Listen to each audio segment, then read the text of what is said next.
In a clear glass tube, argon gas gives off blue light, while neon gas produces red light. To create vivid designs, they can parlay those two base colors into more than 80 additional colors by using glass tubes that are colored with fluorescent powders. For instance, blue glowing argon gas in a yellow tube creates a green light. To shape the tube, they use a glass blowing technique. Following a pattern drawn on a fire-resistant sheet, they mark where they have to bend the tube.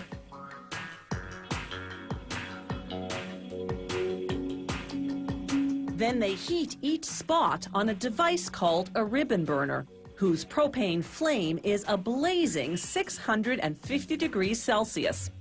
Within half a minute, the glass softens enough to be pliable. They gently bend the tube, then blow into the uncorked end to restore the tube's original diameter. With each bend, they check the shape against the pattern, every so often pressing a wooden block along the tube to equalize the width. Argon gas emits steel blue light, but this blue-colored tube will change that to dark blue. After shaping, they cut the excess and rub the coloring powder off the ends. Now they can attach these glass casings, which contain electrodes. They fuse an electrode to each end of the tube using a propane hand torch and a flexible latex blowing tube. They seal the glass around one electrode but leave the other one open. Then, using what's called a crossfire burner, they create a tubulation, a thin tube with a bubble that'll act as a passageway into the open electrode. They fuse the tubulation to that electrode,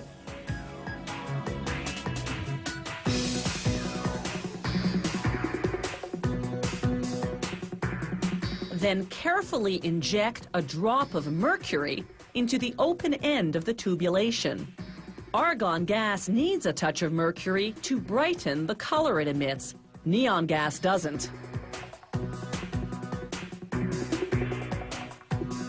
Using what's known as an end torch, they fuse the open end of the tubulation to a long glass tube leading to a pumping system.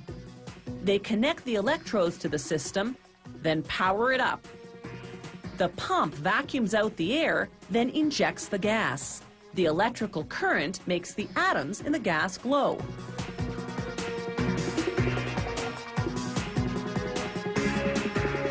To trap the gas inside the tube, they use the crossfire burner to remove the tubulation and seal off the open electrode, making sure the drop of mercury has descended into it first.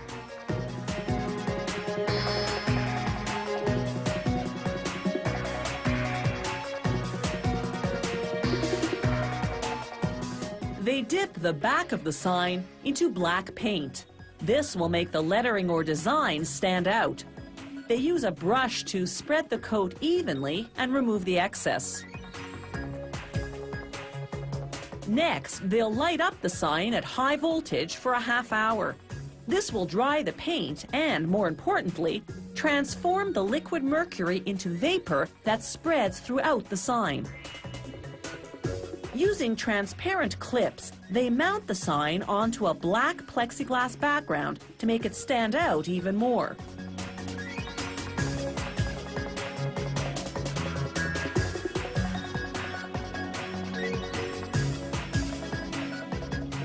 Finally, they connect the protruding electrode wires to a transformer. This transformer converts the standard 110-volt current from our electrical outlets into a high-voltage current, into the 3,000 to 15,000 volts you need to light up a neon sign.